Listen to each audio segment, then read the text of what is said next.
All right, it's 2:00 and this meeting will come to order.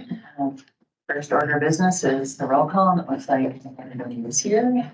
And next we'll have our budget discussion. Can I go ahead and go over the changes that you made?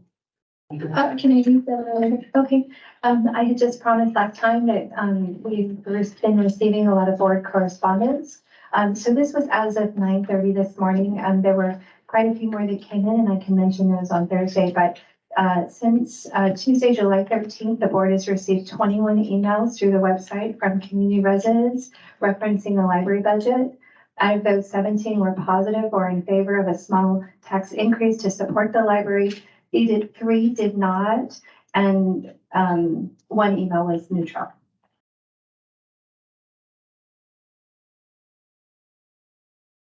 And then if I could move to a statement, I promised some more information from our auditor. And so our auditor statement is in the packet. I'll just kind of quickly summarize and I'll allow you guys to go through it as well. But I asked her to provide a brief memo on fund balance recommendations from the Government Finance Officers Association. And she says that GFOA recommends at a minimum that government maintains no less than 2 months of regular general fund operating revenues or regular general fund operating expenditures. And then she talks a little bit about after reviewing the district's general fund expenditures for the fiscal year September 30th, 2022. It was 4.9,667,696. Okay, so a 13,610 day average daily expense. She noted that the district receives 91% of its funding from property tax revenues, which are not received daily, monthly, or quarterly. They are received in January and July of each year. Thus, there is 6 months between the receipt of most annual revenues. For the district to pay their average daily expenses, it is imperative that they maintain a fund balance to provide for this. In addition to maintaining a fund balance for this purpose, it is also important for the district to maintain amounts in fund balance for unexpected or unanticipated expenses. She's also including some documentation and some highlights for best practices for fund balance guidelines of the general fund.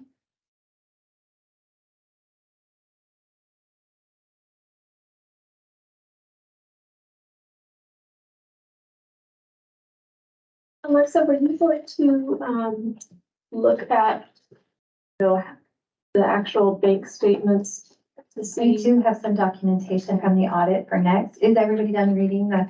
Okay. So also in your table packet, we'll start with September 22, page 14. The number that our auditor recommends we look at is the 2.4. It's under fund balance unassigned. 14. Yeah, no, 958. I didn't find that there. Oh, there it is. Pull the dog.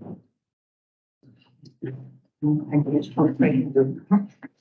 Mine is scheduled 15, and then what was So, the and before okay. 2022, they were on page 13 and 15, but for 2022, it's numbered 14 and 16. So at the top of the page, it should say balance sheet, governmental affairs, September 30th, 2022. And her advisement is to look at the unassigned fund balance of 2.4.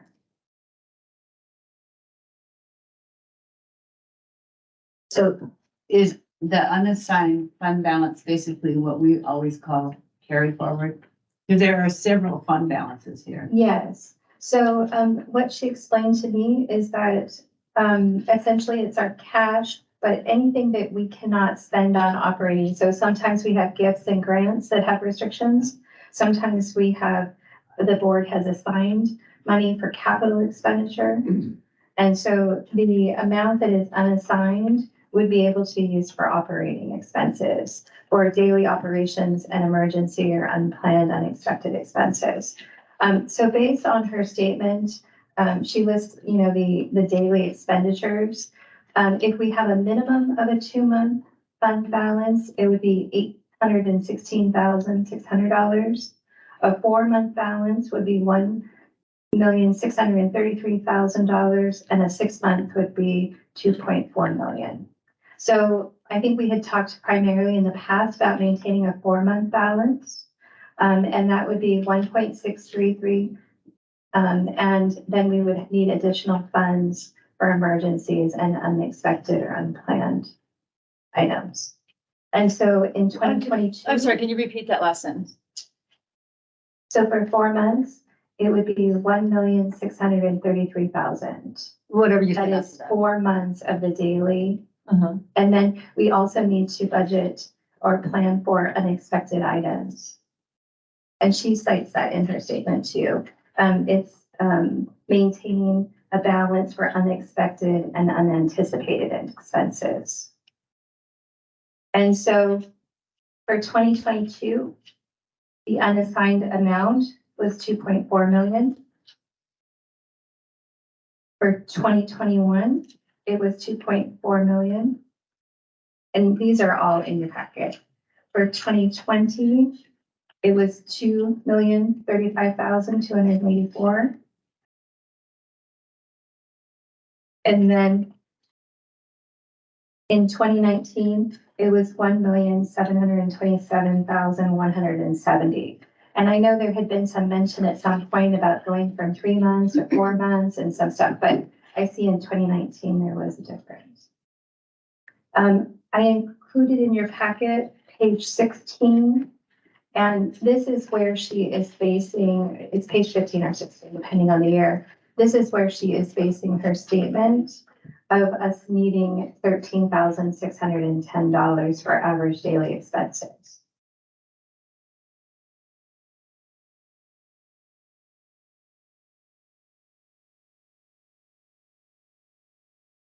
I don't see that.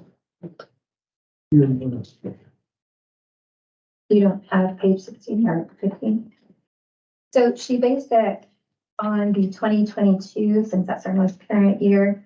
It's the one that ends with a $3,345,487.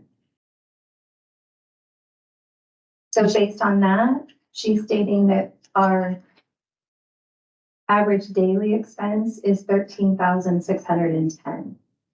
So I'm assuming she took total expenses and divided it by 12. Yeah, okay. For the number of days. Daily expenses. Oh, that's right. Yeah. 365.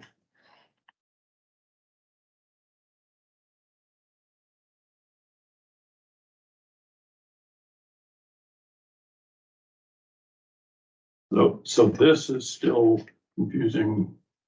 I have to calculate from September 30th what the estimated would be January 25th, or right before we get the tax payment. 4 months. So I'm still wanting to know how low does the bank account go? I mean, this is all some kind of calculated thing. How low does it go? And is that what this graph is showing, how low it goes? Oh, at the end of the packet. Okay, let me move to there. I did for Mr. Class create, with staff's help, thank you, a income statement of monthly revenues and expenses right before. And so this is showing roughly what I would take from this, that the monthly expense is fairly dependent on payroll, and it's roughly $500,000 a month. And then you can see the revenue items. So Mr. Class had mentioned, there's like revenue that comes in and it's not constant. And so this just shows that the volatility of the revenue coming in and the somewhat stability of our expenses going out. But that's revenue payments coming in. It's not, Property taxes is but what I'm looking for is the bank balance, the fund balance. So the fund balance, say, at the end of January, or right before the payment comes? How low do we go? So the auditor would recommend that you look at that number that is at the end of the fiscal year. That's what she pointed us to. But that's still calculating out.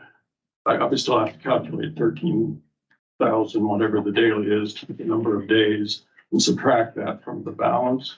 I was just asking the staff to look up what was the bank balance the day before, or when, So a week before the tax payment came in, both in For how July. many years? we Well, have just 10 one different, we have 10 different bank accounts. And Julie might actually help with this one too, but we have 10 different bank accounts so that we can be under the $250,000 FDIC standard. And so essentially funds are transferred in for us to do payroll. And so the balance is almost nothing in that account. Oh. Yeah, It should be pretty easy to get an aggregate number though. I don't have access to that. Like I said, I talked to, and right now, our auditor, like I said, she recommended going back to the auditing report and then seeing what the cash was at the end of the fiscal year. So what's the daily amount? 13,000 average. Yes, in her letter, she says 13,610 as an average daily expense. Based on, again, that 2022, page 16. Which lists $3,345,000, $487.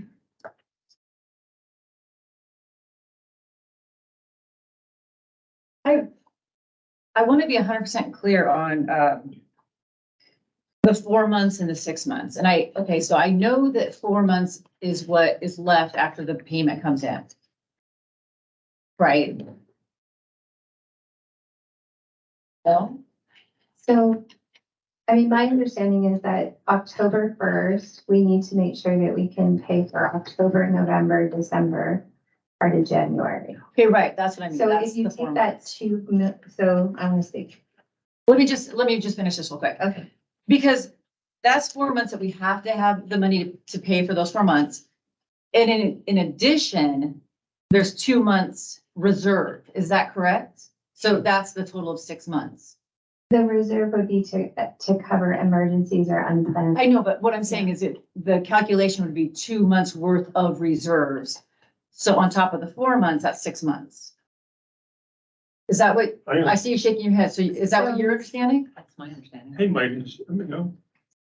Okay, is my understanding, yes, at the beginning of October, the beginning of the fiscal year, we're still spending money that was given to us in July, I think it is that right? Right. July. And so we should have 4 months remaining to get us through till we get our next payment. Plus, if we're supposed to have a 2-month reserve. Okay. Then we should have 6 months at the end of the fiscal year, I would assume. Yes. Each month worth of whatever our average burn rate is. Unassigned funds. So it looks like this 2,400,000 is the 6 months, and that's what we have in the fund balance or the carry forward. So Yeah. it looks like we're accurate right now. Is Yes. that correct?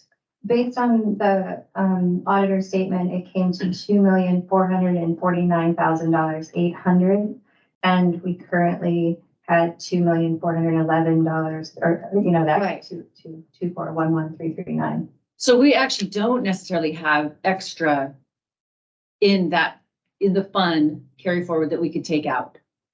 It would be towards emergency or risk, or, you know what I'm saying? Because you do have a little bit more than, so I think that's a question of risk and how much risk.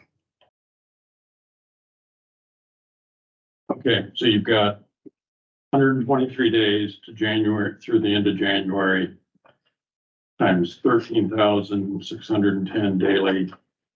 We'll use 1.674 million to January 31st. And according to this sheet, or this one on page 14, it's 2.411 million.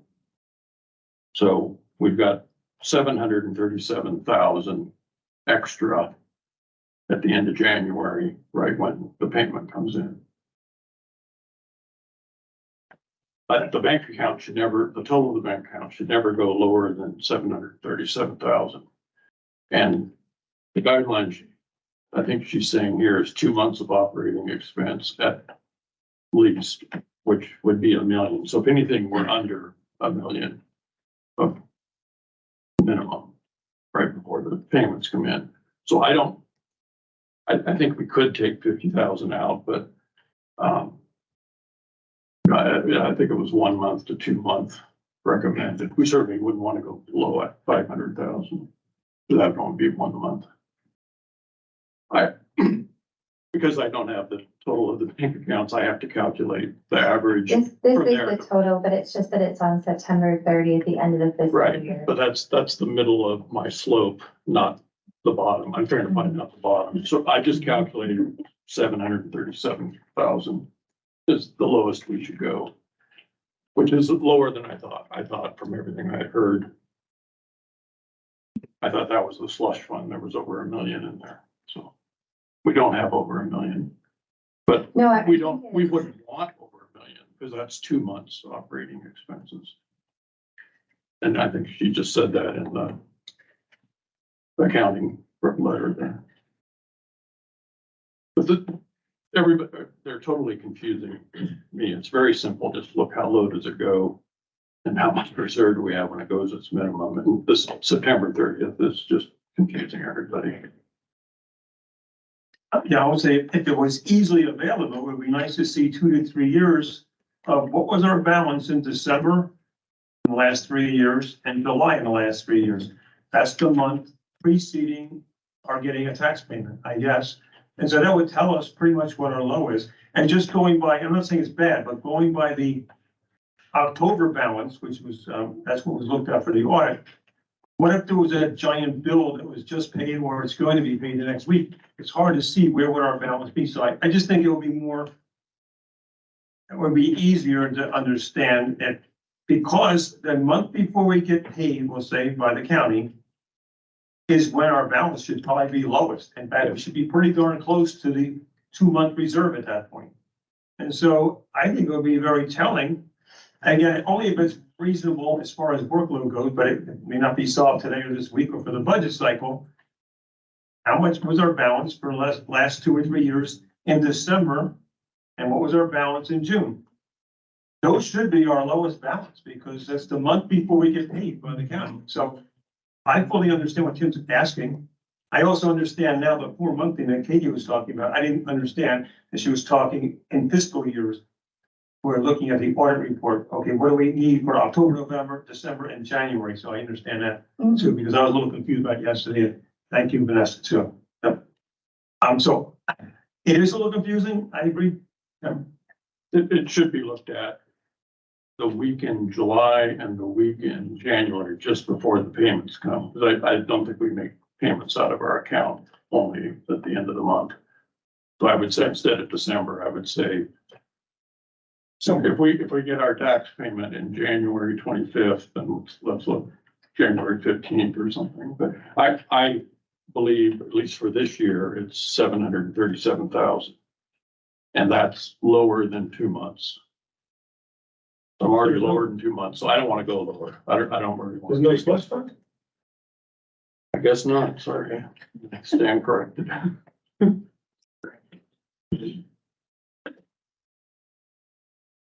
Is that good? Are we kind of on the same page? I know maybe next year we can get fully there, but I would prefer to use the auditor's fiscal year kind of approach, if at all possible, just moving forward, but I know it's hard.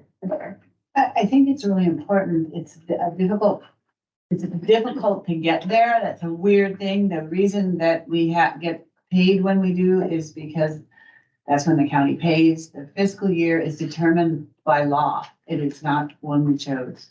And we would never have chosen this ever, ever. We never had a carry forward problem when our fiscal year was at the end of July, you know?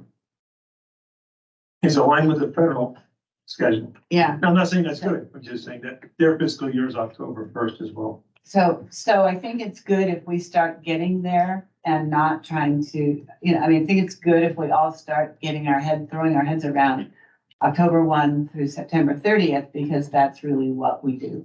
That's where our budgeting is. That's what happens.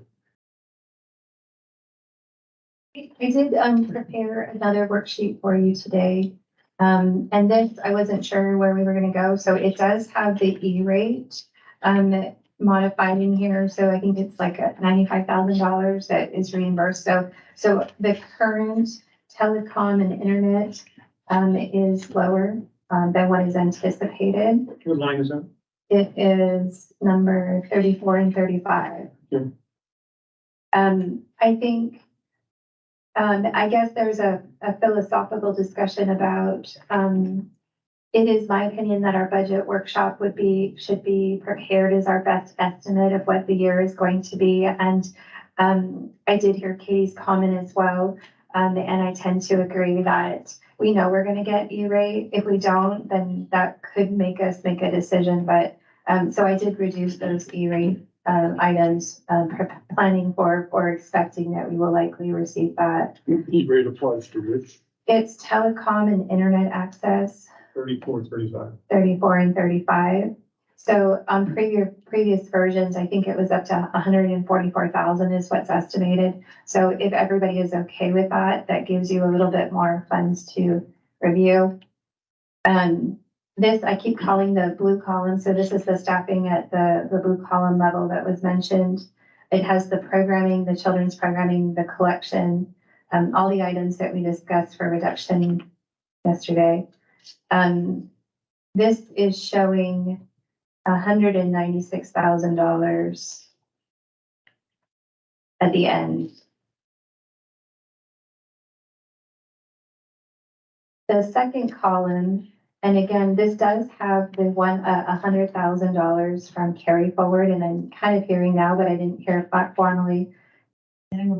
Back, so the 196,000 is extra? Well, this has $100,000 marker part, whether or not you guys want to put any carry forward. I wasn't sure. And so if you're, like I said, conservative and risk management is kind of where you guys are at, but if you just take that out, then it's $96,000. In the arrears, in the red? No, or in advance, okay. In the green, I guess I should say. Okay. So there's still, either you can put $96,000 back into items, or I have also included what we were referring to as option A for salaries. If at all possible, that we can bring stuff up to more of a market value, that would be a consideration. So in your packet, you also have, so draft 5 corresponds with what we keep calling the blue column, and draft 3 corresponds to what we were calling option A. The main difference was that No? Oh, I see, okay. Got it. Okay. Scenario. just considerations. And the difference was the 2% again that was there. That's the only difference? They're shown, draft 5 is called below market, and it was wages at 2.9 million. And draft 3 has no compression and longevity, and it was listed at 3 million. On the blue column, on the 718 board draft worksheet, say you take 100,000 away from it Yes. and you're left with 96,000. Where did that come from? From the cuts or the reductions that we talked about, this is reflective of going from 23 to 13,000 for adult programming, going from 43 to 23 for children's programming, reducing the book collection from 468 like this year to 300,000. So these were my understandings. I mean, verify them, please, but these were my understandings from yesterday's meeting. I just didn't think we'd have extra. Well, I did take the E-rate, so if you guys are, I'm okay with budgeting as a worksheet. You know, the process really is that we move forward with our best understanding of what's going to happen. And then if something happens that we can't plan, we can do a mid-year budget adjustment, and that comes to the board, and then the board would decide, okay, we didn't get E-rate, it was catastrophic, now we need to reduce our book budget, or now we need to reduce this or reduce that. So that moving forward, I would prefer that the board operate off of what is likely to happen. And I believe it is strongly likely, since we've never not received it, that we will get E-rate.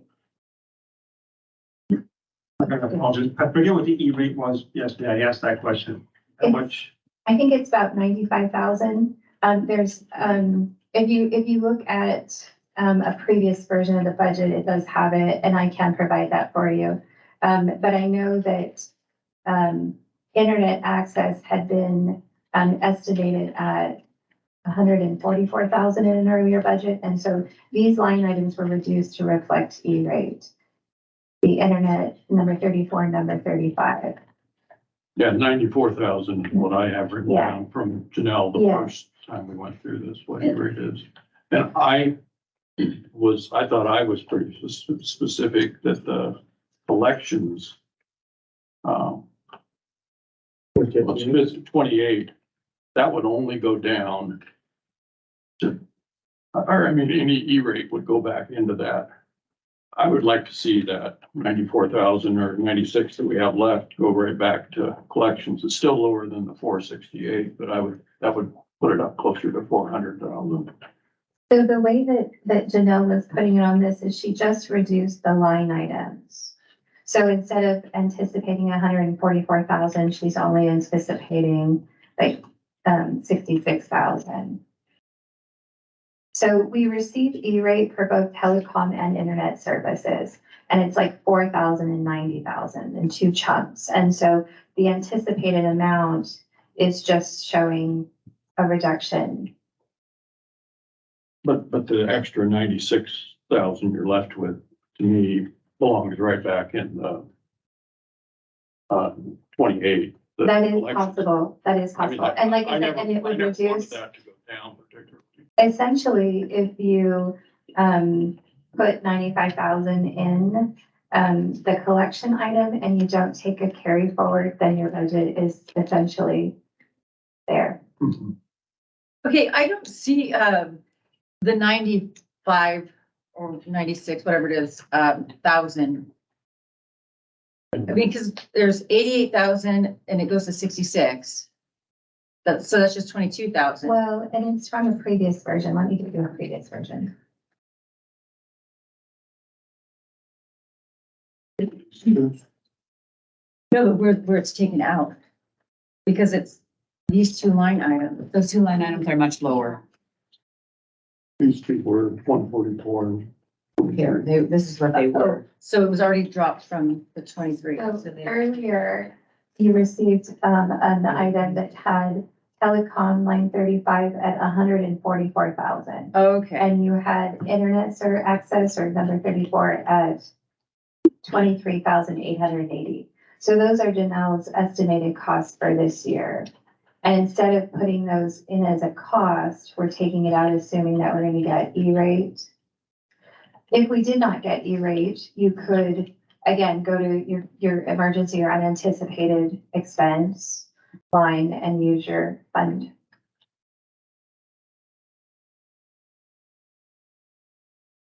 Or, as Mr. Plass was suggesting, we could increase the line item for the collection.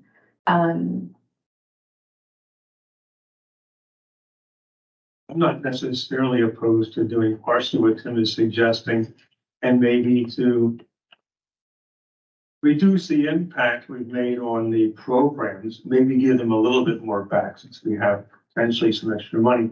I'm not trying to boost them back up to where they were, but taking a pretty good action of the program, and so I'm not necessarily opposed to slightly putting some more money back in programs and then putting the other rest of it in collections. I don't know, that would also probably be more in line with Katie's thoughts, I guess.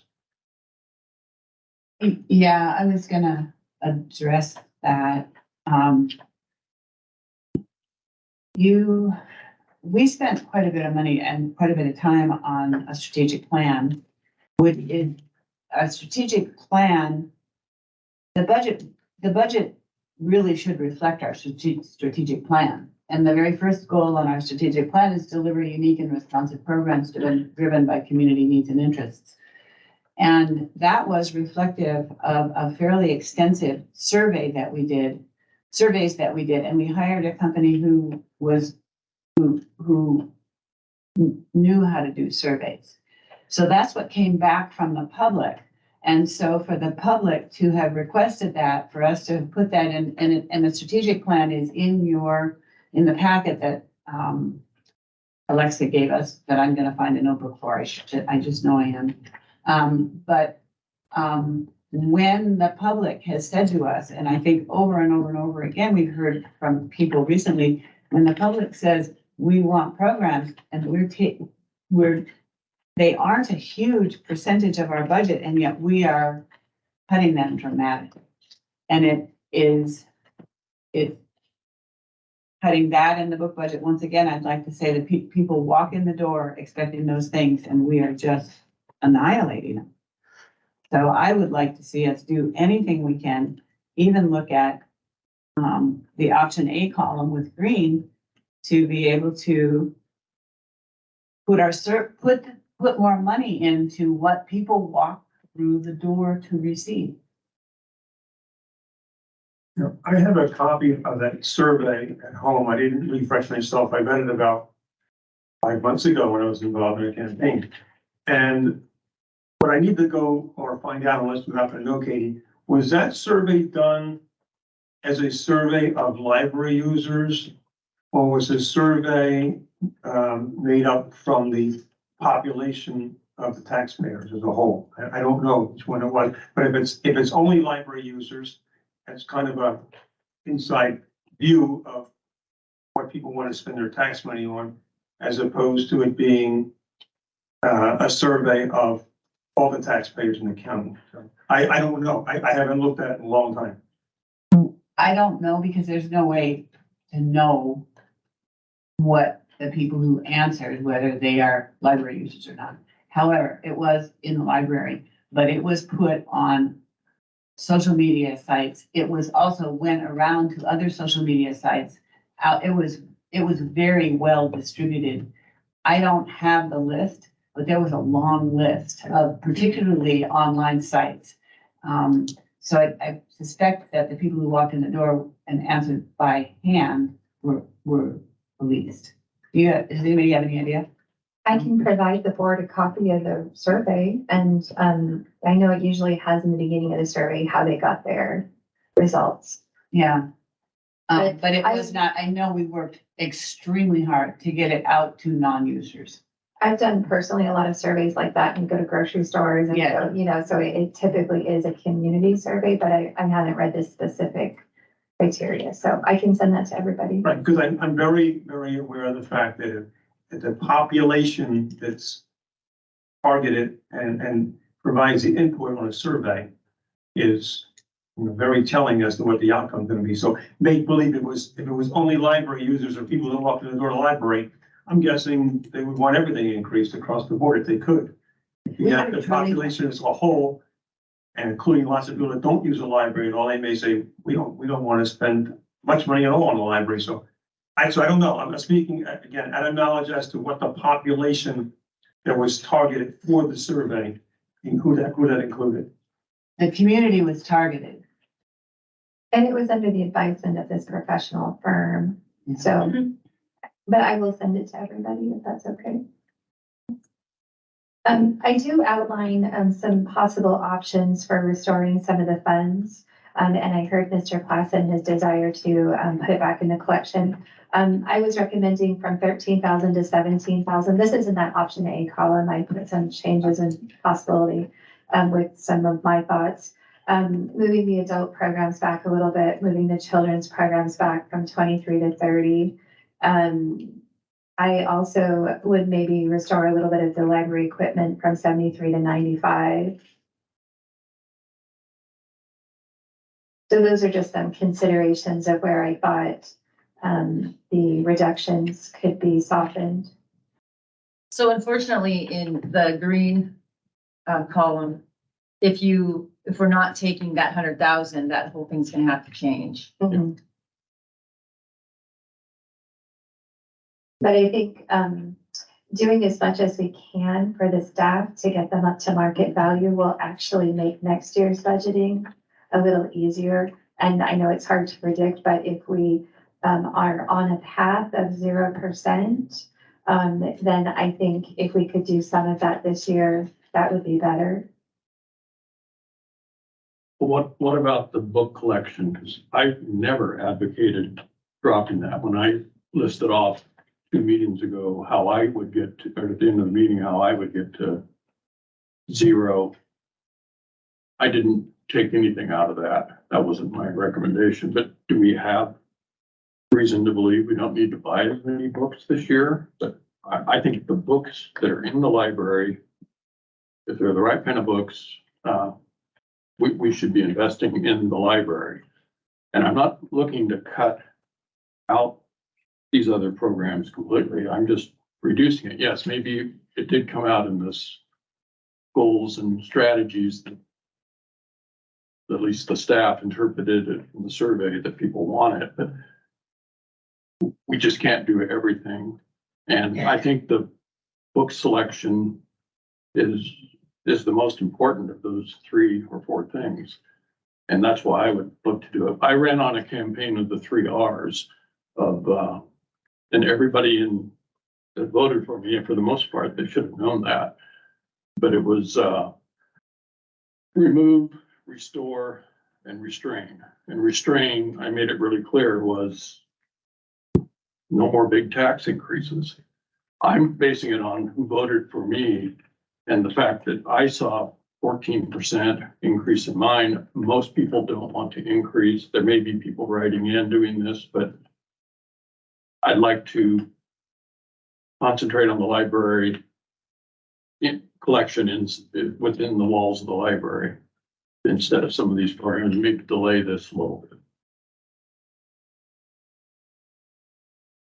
I'd like to say you may not have advocated to take money from the materials, but that was the only pot of money that could be taken from, because we can't take it from snow removal. So that's why you may not have said, I want materials to go down, but that's the only place that a large amount of money was for the grabbing. No, what I said was take the E-rate 94,000, no 2%. I estimated that would be 60,000 saving for the salary. And then I said, cut out these other items, or cut these others in half, which was the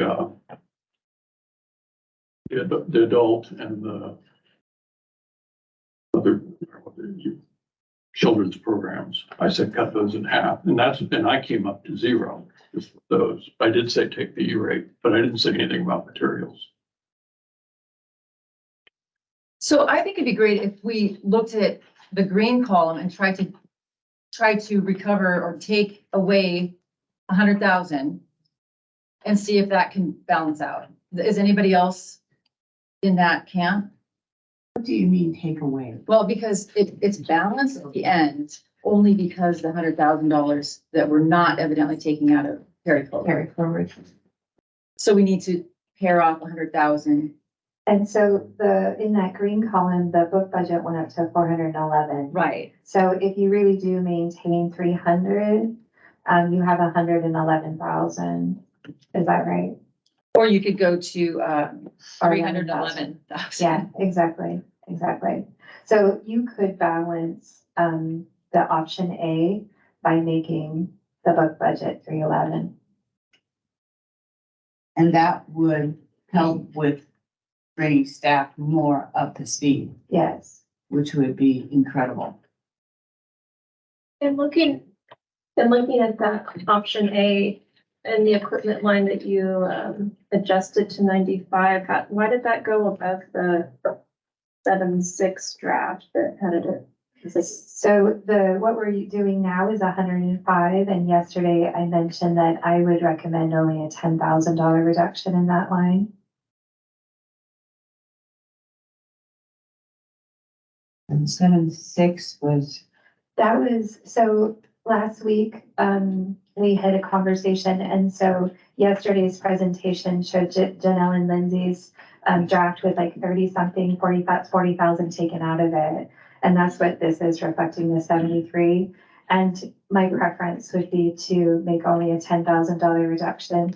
We currently have our computers and things at a 7-year replacement cycle.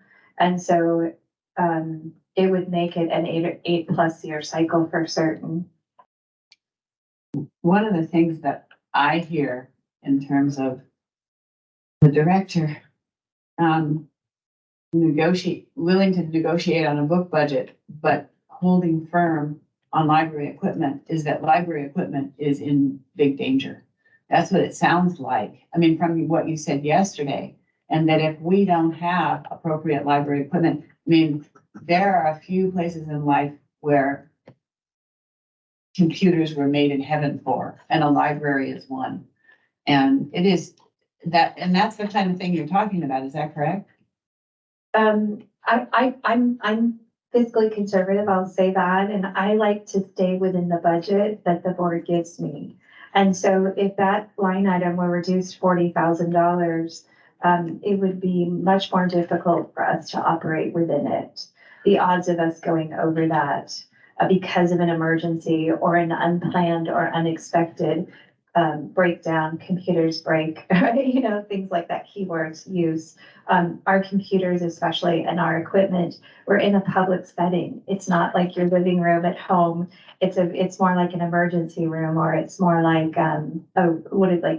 rugged, right? You know, we need rugged materials. And so the use is different and they can be harder on it. So we can make cuts and we can extend replacement cycle, but it also would likely increase our ability to provide service without interruption. So computers break, we have to buy them, we get them. So things like that, as well as, like I said, tables, chairs, being able to replace a chair is important as well. And so what in the vein of putting in here what we actually think might happen? That is what I'm suggesting. Yes, that's Right. that's Okay. fine. So E-rate, I'm good with us expecting it, but I'm also expecting computers to break. Okay. It's keyboards, it's cables, it's our security cameras. It's more maintenance than just IT maintenance and facility. And it includes more than computers. I understand that line. Yes. It includes more than computers. Yeah.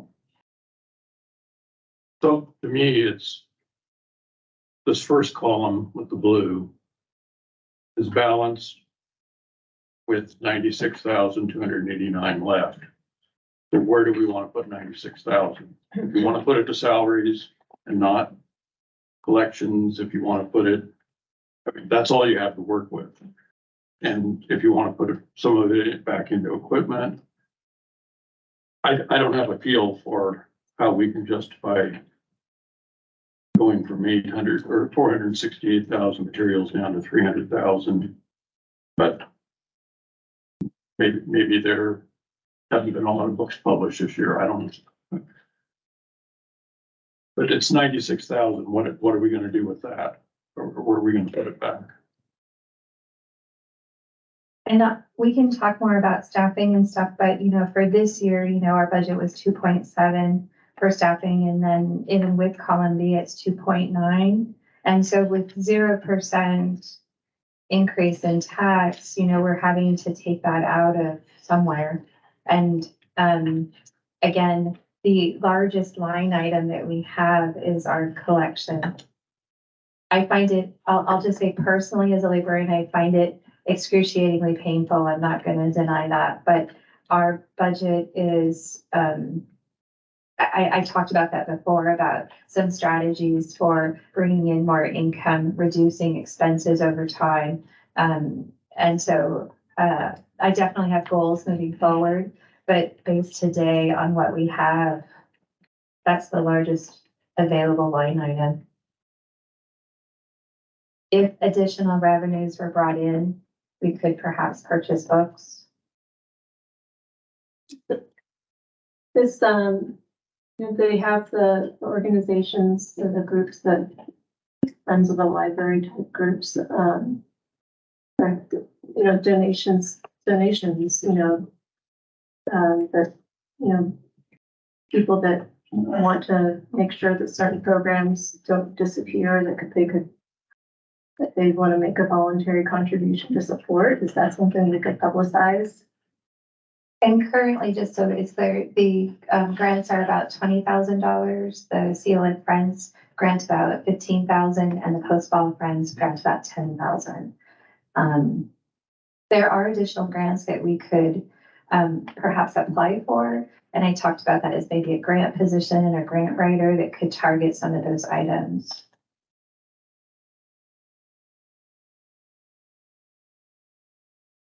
Was there any word on Regal, or is that too soon? I'm sorry. In your packet on Thursday that you guys are going to get, it does have the circulation of Regal. And so if it's okay, I'll bring that Thursday. I was not able to find the contract. We were talking to the auditor and putting together the rest of the fun stuff. Did we figure out where we're gonna take money back if we don't get that E-rate discount? I know we talked about it, but somewhere in the budget, it's gotta absorb the lack of getting that money later on if it doesn't come through. It should come through, but I think Katie asked for that, I think it was. A note that we would just make a decision, if, that we would say, okay, it will be coming out of these accounts. And I think that might be a use of that unassigned fund. So you can put a note that, if we don't get E-rate, we will use some of our unassigned funds. Oh, the unassigned funds okay. Oh, that's a good idea. And then you can still kind of move forward with the assumption that we're going to get it. And if we don't, I'm going to call it essentially an unexpected or unanticipated event. Exactly.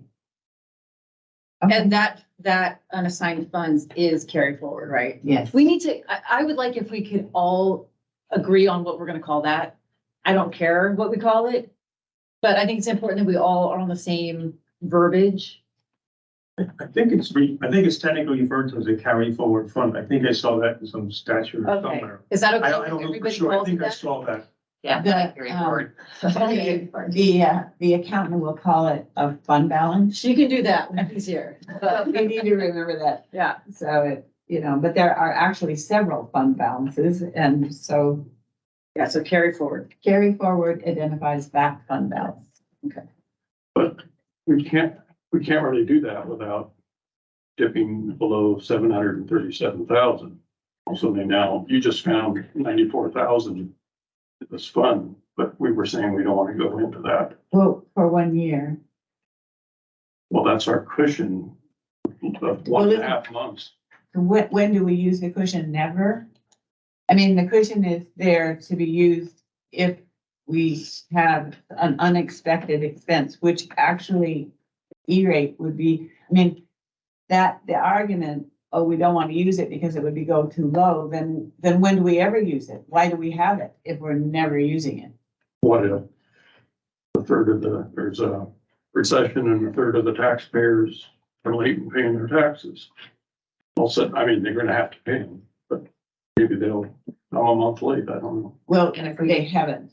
That isn't what's happened. If we dip into it, then we'll have to build it back up again, right? Yeah. Yes.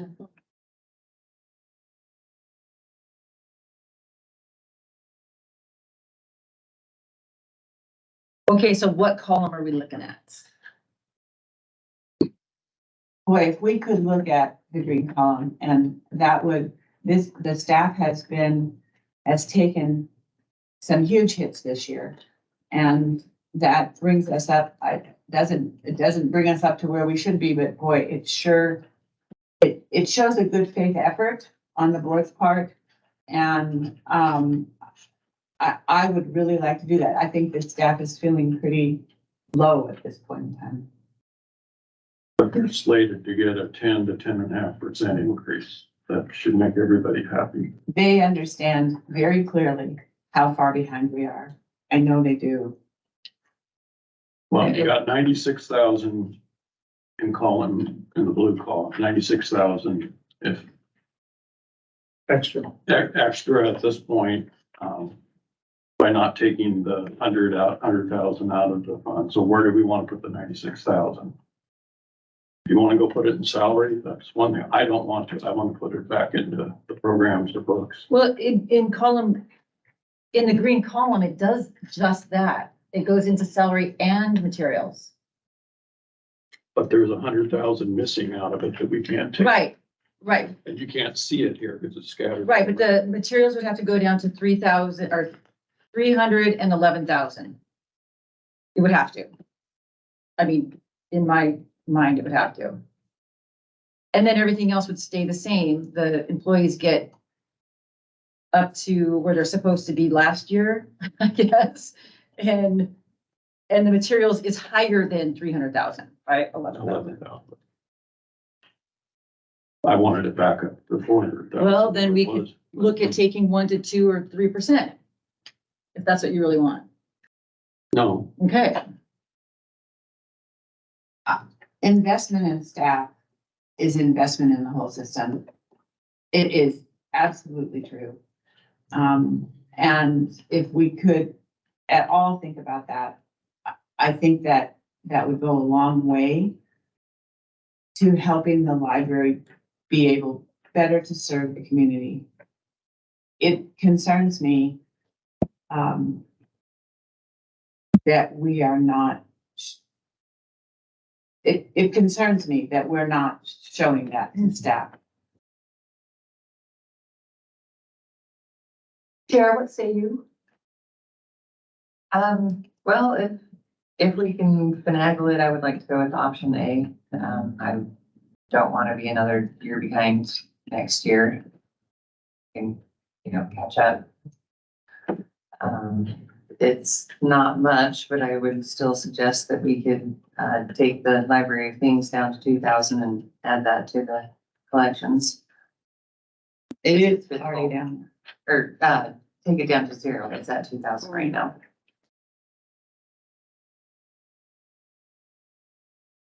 What, Alexa, do you know, the library of things that we have right now and in that collection?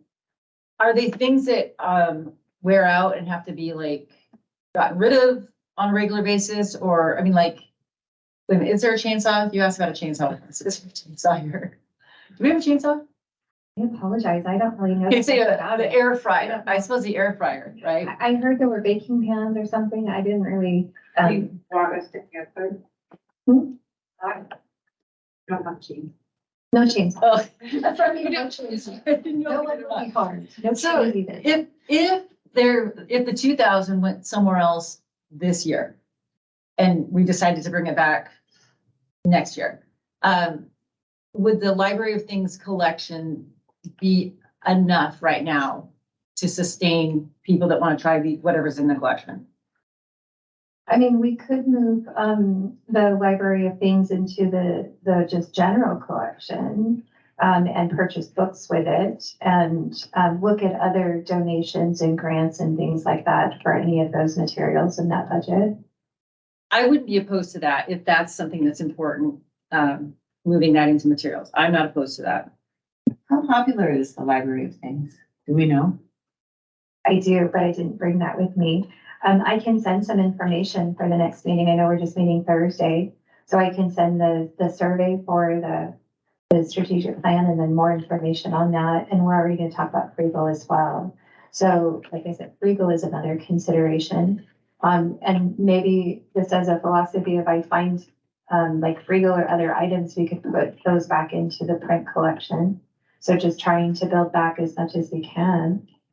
And then again, you'll have a mid-year adjustment, and let's say we do get some type of funds in order to receive it and then expend it, we'll be adjusting as well.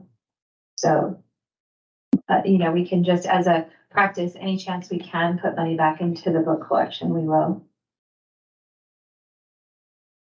In order to support staff, I sure would be willing to look at those things. So it would make the book budget 313,000, and zero in the library of things.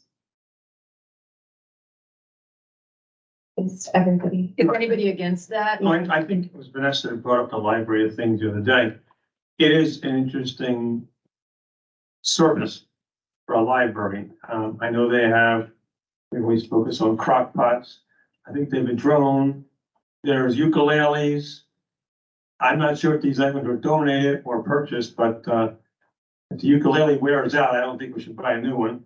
And so I tend to go to zero on library things. I just don't know what that has to do with why we're competing with A to Z rental. I'm not really sure what that's for. So it doesn't rent out books. So, and I have a chainsaw if you need one, by the way. Was there anything else? So one suggestion, I don't know if it's feasible, was that we could buy gently used books rather than new. Would that save us any money, or is that even feasible? It is feasible. One area I have not had the opportunity to kind of deep dive and explore is interlibrary loans. Interlibrary loan is a service that we provide where it's not inside our district, it's for borrowing books from outside our district, anywhere from the state, anywhere from the country. And in other libraries, we moved away from borrowing and discovered that we could purchase off of Amazon or some service like that for much cheaper than the time and cost of processing. So there are some times that used books make more fiscal sense for the organization. I just honestly haven't had a time to explore that yet or review interlibrary loan. I will say that we do purchase our books through library vendors or library specific vendors. And we do get cataloging records and they do provide other services for us. And so that's generally where libraries do that. But I think there's areas like paperbacks and other things that are more in out, rapidly used that we could explore used items. I know a lot of times donations to the bookstore and the friends and stuff like that, they can be added to the collection and sometimes that makes sense. That is one way. There's also some campaigns that have been used in other libraries where people can essentially donate a book, like they buy a new book for us and do kind of campaigns like that. So there are opportunities to explore in that area. I bet there's a lot of people who are like, this is my favorite book. I want the library to have it so Yeah. everyone else can read it. So, yeah. Yeah, for sure. So the difference between option A with the higher salary and the blue column for salaries is 44,664. So we got 96,000. You can put 44,000 back into the salary to make it be in the green. So now you got 52,000, which I would say would go to materials. But if we don't get E-rate, would we take the rest of it out of materials? The difference between the two salaries, it wasn't as much as I thought. I thought it was more like 60,000 is what I'd estimated. So I'm okay if we take some of that 96,000 and put it in the green column for salary, but I still don't have a feel of why was the goal for collections 468,000? And why can we just say, well, it can go down to 300,000? Well, what sort of things are we buying? Do we know every month we normally buy 100 books, or then we'd have to just be more selective, or what is it that we're giving up by going with the 300,000 for collections? So some of our online resources, so we purchase not just print books, but we also purchase like through Overdrive or Libby, ebooks, audiobooks. I would have to come up with a plan to make that reduction. Generally speaking, as an administrator, we look at use, what's being used, circulation. We try to use as much data as possible to drive our decisions. So it would be the lower use items generally that we would be looking at. In the GL detail that you sent out, it was last Thursday or Friday. You can see year to through, through Can you speak up a little bit? basically June, I think June 7th, or July 7th was the last entry, but Julie, can you speak into the mic, please? I'm sorry. Yes. Is that better? Not really, can you, yes, maybe talk louder even. Purchases year to date as of July 7th was $365,000 and change. So that kind of gives you an idea of what we've spent so far in this year's fiscal year, and there's a couple months remaining. So I will say, and this is a little bit of library in detail, but, you know, it's kind of like, maybe blockbuster movies, you know, they always seem to release them in the summer and like before Christmas. So the library and the book industry also is a little bit like that. So there are times that we will spend more money because more items are being released. And so, generally speaking, we also, slow down in spending in the month of September because we have to receive all the items. And so it's more of an 11-month purchase plan, if you will, or purchase cycle for books. A lot of our online databases, it's a subscription service, so we'll sign a contract and that'll be for the year. And so if that's early in our fiscal year, that's accounted too. Would that be in the collections budget or the software budget? I don't believe it's in software. I'd have to get back to you on that one, but that also kind of explains why they're on a cycle too. And it's like, it's spending earlier in the year usually than later in the year. So for something like Coeur d'Alene Press, it's so far is $682. Is that for a copy for every library, or I'm just wondering, this is on the ledger looking at. I don't know whether some of these things are just for the district or whether they're a particular library, or This is all district fund. so like the press, does it go to every single library? I would assume so, but I can't say with absolute certainty. Most libraries have newspapers, magazines. It's considered kind of part of our full service.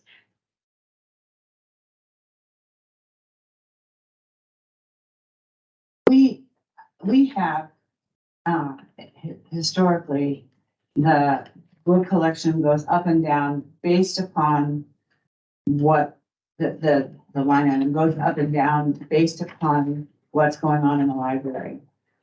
This year is a particularly challenging year. And so while putting our book budget that low, I also find intensely painful. The reasons why we have to do it make good sense, but but we also have a whole bunch of books. So we can kind of do that a little better than we can, although that was a big thing in the strategic plan too. People wanted more new books, but having the book budget go that low in a year like this doesn't mean it'll always stay that low. And also, I really do like some of the ideas that people would be more willing to donate on a small basis to help a book budget. That's something that's appealing for people to do. Appealing ways for people to help support the library from a private donation, either from a book or whatever, they're small, and that's something we could do. There are more ways to work on that than there are some other things. People aren't going to be willing to donate a computer. It's not only more expensive, but it's not as appealing. It's not as fun. So I think that we could, if there's any way we can look at option A and work on the staff salaries, I think that would be invaluable and worth the challenge of 1 year of a really low book budget. I know that's awful, but I did it. I said it anyway. I think it's really important to have great staff, and I think we have great staff now. And I'm concerned about the message that we would be sending to staff, that we think it's okay to pay them below market. I really, as much as we possibly can, I think we should put towards staff. It seems to me like an outside party said this was a fair amount, or they told us what it should be. And so I do feel like we have a little bit of a duty to our staff as well as the public. Could we, and Rochelle, the last, or 2 meetings ago or 3 meetings ago, we started to review the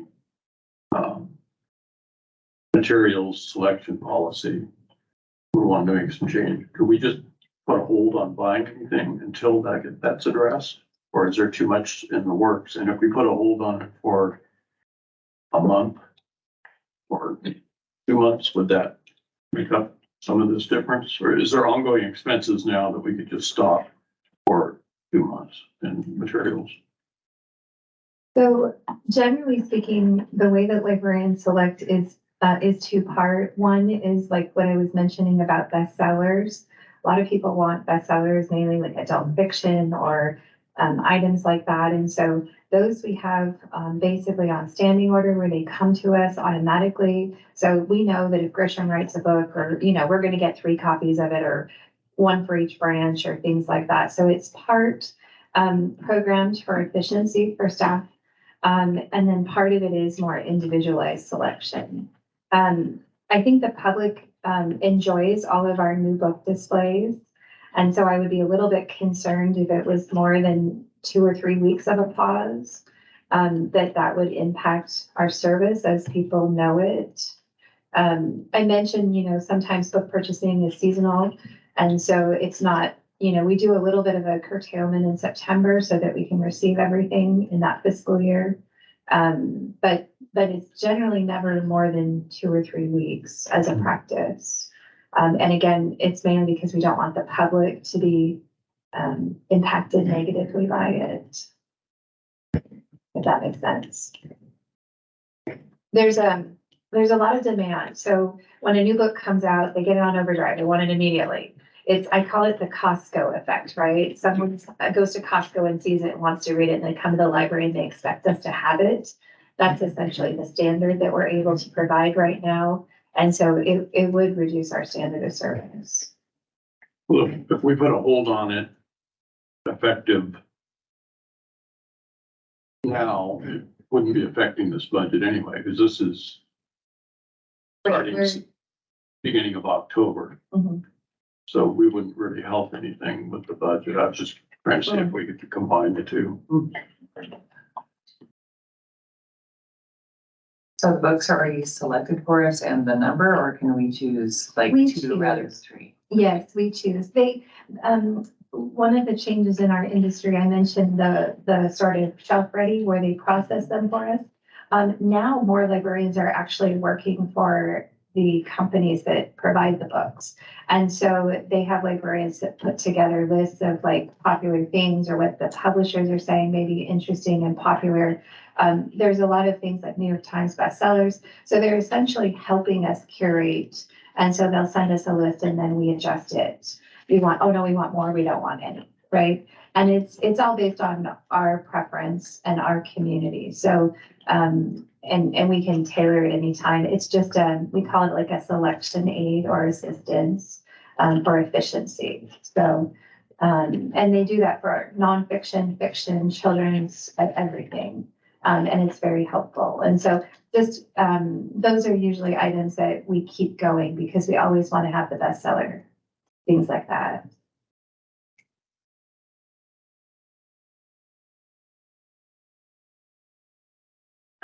So, and where we can do the branch hours review Thursday, or? I did not get it done. I was running around with the auditor and I wanted to make sure we knew about fund balance. I can email it to everybody after the meeting and then we can talk about that on Thursday as well. What I'm mainly doing is gathering information on our use in our libraries on Sunday so that you can compare that. And I can give you some very basic breakdown on what, staffing could be adjusted. So I can email out what I have and then we can review it on Thursday. But that's okay. Sounds good. Are there any other positions that you have a feeling that the grapevine or just employees that somebody's maybe going to leave and we could wait with filling, it wouldn't be urgent? I don't mean to word it that way, but I mean, if somebody's good, if there's some attrition going on, maybe we can just postpone half a year filling it or advertising it, and that would give some back in salary too. Yes, the one position that I mentioned yesterday, I guess, was the part-time facility position.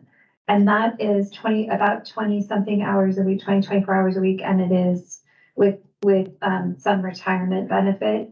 That's going to be in the $40,000 to $45,000 range. In yesterday's worksheet that I prepared, I had taken that out. And so I can get that number for you, but that position could be, this is the full number that includes all positions. But you could reduce, like, let's just say 22,000 in salary and 22,000 in Percy benefit, from that, and put 44,000. And as I've already mentioned, it's a needed position, but it is extremely difficult to fill, based on, the limited hours. I think we would do much better making it a full-time position. So I would say we could look at not having that for a year. And any adjustment in that could go to the book item. Okay, so, Hard to justify the salary increase for either way. I mean, if it's 52,000, but I guess it wouldn't be full 52,000 if that one wasn't. I don't think it's 50 something, but yeah. I'm saying the difference between column A and. So I should mention too that these are just my preliminary numbers and I'm gonna qualify them that I'm not Janelle.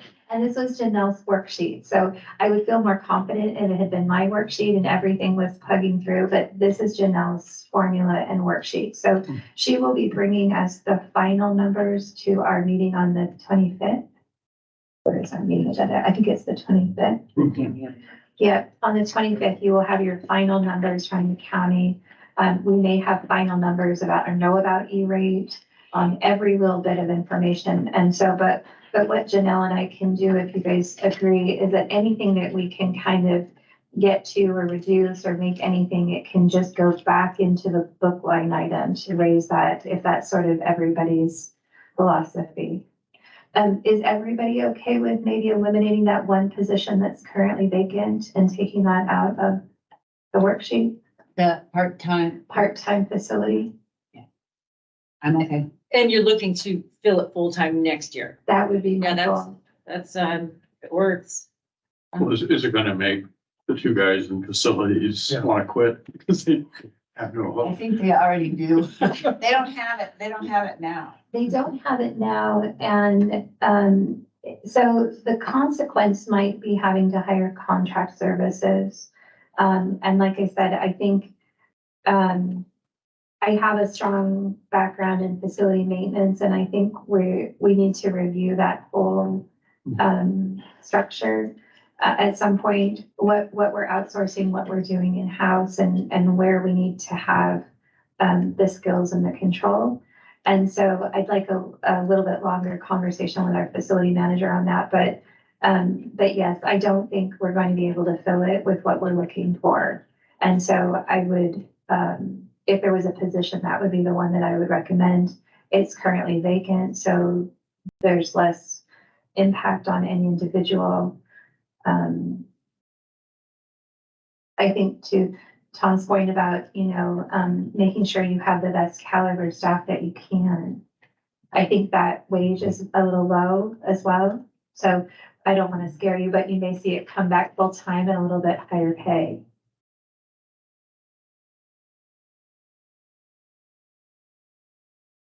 So it still is the blue column versus option A. And you've got other things changed in the option A thing, like putting back equipment. I guess I'm a little indifferent on if the equipment's really more important than materials for the collection, and you think you can handle that. I'm flexible on the other items, so you want to do that. I don't know about others. And I'll point out, I did suggest maybe 4,000 back for adult programs and 7,000 back for children's programs. So there were a couple other line items that I just modified just slightly. I thought if you saw $96,000 or $196,000, that you might want to put some back. And so just very gently kind of putting some of those thoughts back in so that you could see what it did. So I'm just going to kind of summarize what I'm kind of seeing is that the salary line item I can reduce and the Percy item I can reduce in the option A column to remove the part-time facility position. We would eliminate the collection library things to 0, and we would make the collection budget 313,000. And then we still have perhaps around $44,000 that could be added back in to make the print budget 357,000-ish, or whatever is necessary to round it to 0. Is that a good I think that understanding? sounds very reasonable. I'm good with that. Wow. Are you still taking this carry forward fund? You would have to So- decide where you would want to assign it. I think you could assign it to the book collection budget, or you could assign it to the carry forward if we don't receive it, The E-rate you're talking the about. E-rate. I really don't, when I see how that it is lower than $1 million, I don't want to take it out of there, out of the carry forward. So then I think the book budget, Okay, what would we ever use that money for? That is my question is if we would actually never use it for anything, then what? Because we've never ever not received E-rate. So if we didn't receive E-rate, that is a totally unexpected expense. If we didn't receive the discount. So if we have this cushion and you don't want to use it for something like that, which is totally unexpected, and that's what I would assume the cushion was for, then what are we going to ever use the cushion for? Is there, Well, the cushion is for not getting the funds coming in or an unexpected expense that we have to pay for. So we still have to pay for that and rebuild the cushion. yeah, oh yeah, I understand that. I guess what I'm saying is that would seem to me like a good use of the cushion for, I mean, it's not the whole cushion, but it's, so anyway, okay. I think that comes down to risk. So for me, it's a $6 million budget and it's less than $100,000. So I accept that amount of risk, but that's not my decision. That's your decision. But that's how I would frame it for the other members of the board. Nothing is guaranteed. And you can predict that something's going to happen. So it comes down more to your tolerance for risk. But for me, the whole budget being 6 million and this being under that, and the fact that we've always received it, I feel comfortable. But we could just, If it did happen, what you're saying, we wouldn't have to take it all from one pot anyway. We could take some from carry forward and some from materials if that made people more comfortable. It wouldn't have to all come out of materials or carry forward. so that's kind of what I was gonna say is this would be something we could react to in the year. We could say we're gonna just cut off these other orders for books that Yes. we were planning. So it isn't like we have to generate the income, but I don't think we want to go all year and just say next year we'll build it up again. We would need to adjust for it this year. So the E-rate is a known unknown. And the carry forward fund is for unknown unknown. Well, It is. 2 months of it. Section. Things happen. And I would just say too, just for the new people, especially going through the budget process, this isn't a one and done. Things happen and we will be talking about this again in this year. So just a kind of a bigger picture. I mean, the other people that have been here know we come back with any changes that have happened or anything that you need to know. So it's our best guess, I think is how I would frame it, of what we think we're gonna need and where we're going. And then when real life happens, we come back and talk about it.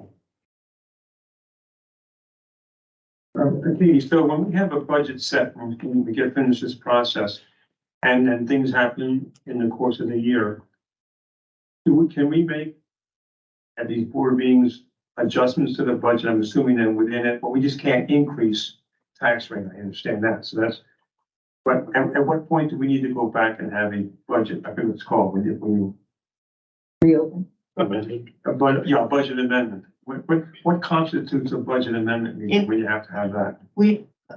A public budget amendment comes if we get more money. Adjusting within the categories of expenses we can do on a monthly basis. And that doesn't require right? Yeah, that's. It's usually when we get grants and we can't spend the money until we put it in our budget. And nobody comes and arrests us if we go over a budget line, it turns out. And so, you know, what we say is if we go over a budget line, if we have to, it's like, oh, okay, now we know. Now we know that next year our budget, this is a best guess scenario for us to work off of. It is not something that is cast in bronze or anything. But we don't usually go in it. So then we take the actual figures and look at how they look next to the budget that we did. And we say, okay, how do we do this year? It's a tool.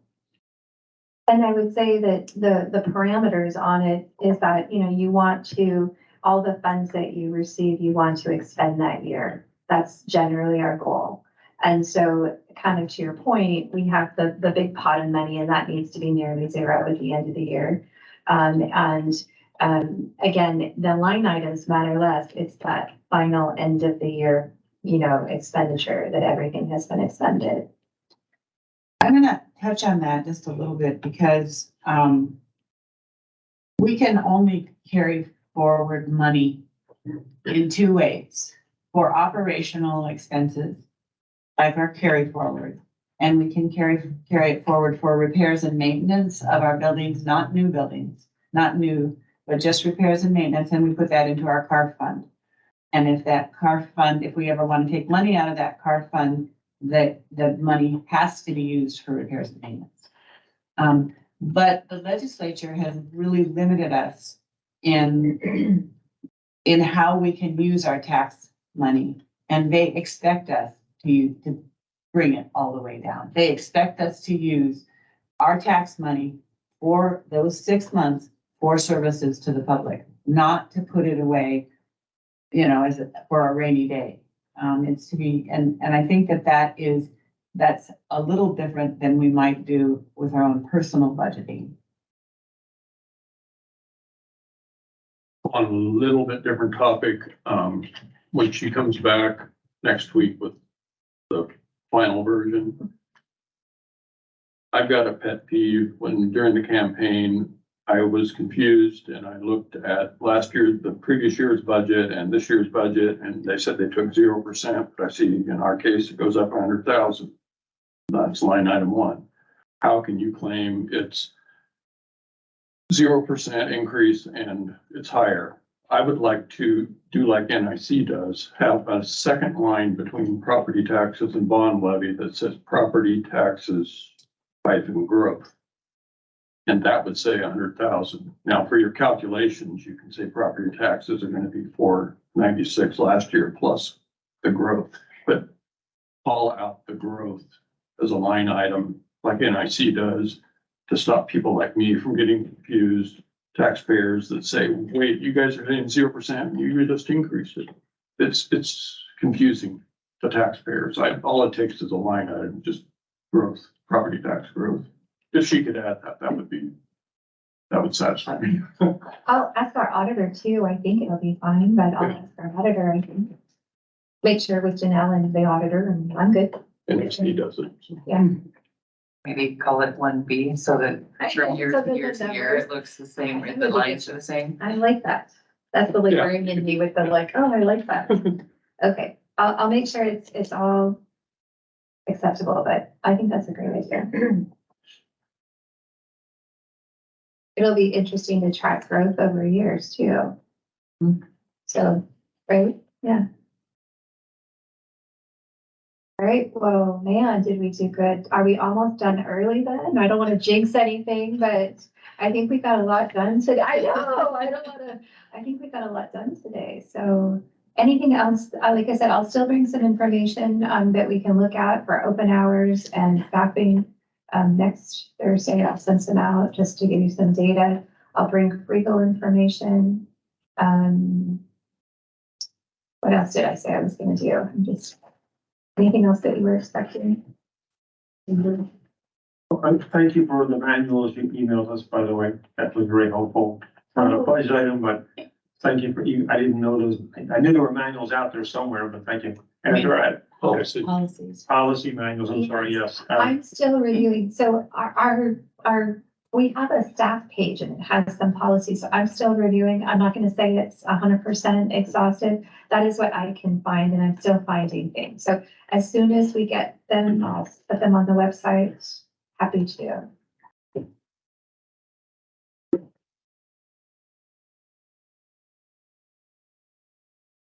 So do we have any further discussion or? Just to remind everybody, 1 to 4, I can easily see myself not showing up till 2. Is that right? Is 1 to That's 4? right. Mine's 4, is it? So we meet here at 1 o'clock on Thursday. Yes. And with that, since there's silence, I move we adjourn. Okay, it's been moved to adjourn. All those in favor? Aye. All right, seems like it is unanimous. We are now adjourned. Thank you.